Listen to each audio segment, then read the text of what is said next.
पुण्यातील स्मारगेट अत्याचार प्रकरणी एक महत्त्वाची अपडेट सध्या समोर आली आहे। या प्रकरणातील शिवशाही बसची नितांत पडताळणी करण्यात आली असून यामध्ये धक्कादायक खुलासे समोर आले।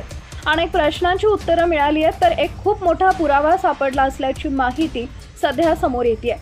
बसच्या या पडताळणीनं दरम्यान पोलिसांच्या हाती जे काही लागलं त्यानंतर तरुणींच्या अनेक प्रश्नांची उत्तरं पोलिसांना सापडली आहेत। नेमका कोणता मोठा पुरावा ही बस पडताळणी केल्यानंतर पोलिसांना सापडला ते सविस्तर पाहूया। त्या अगोदर तुम्ही आपल्या चॅनलवरती नवीन असाल तर चॅनलला सबस्क्राइब जरूर करा, जेणेकरून अशा प्रकारच्या अपडेट्स या तुमच्यापर्यंत पोहोचत राहतील।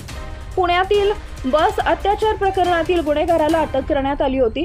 स्वारगेट बस स्थानकावर सरकारी बसमध्ये मुलीवर 2 वेळा अत्याचार केल्यानंतर तो त्याच्या गावात शांतपणे लपून बसला होता। तरीही 70 तासांच्या प्रयत्नानंतर त्याला अटक करण्यात पोलिसांना यश आलं होतं। त्यानंतर त्याला पोलीस कोठडी सुनावण्यात आली। नंतर अनेक खुलासे समोर येत होते। आता बसच्या पडताळणीमधून मोठा खुलासा झालाय।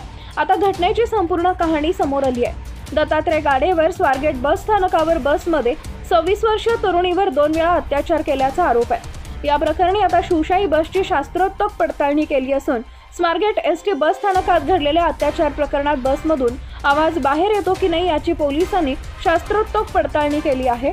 याबद्दल मोठी अपडेट समोर आली आहे। शिवशाही बसमध्ये अत्याचारावेळी तरुणीनं आरोपीला प्रतिकार केला होता।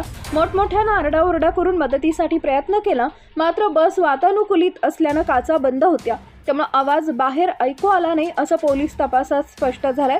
दत्ता गाडे विरोधात भक्कम पुरावा जमा करण्यासाठी पोलिसांनी पडताळणी केली आहे। यातून हे सत्य समोर आलंय।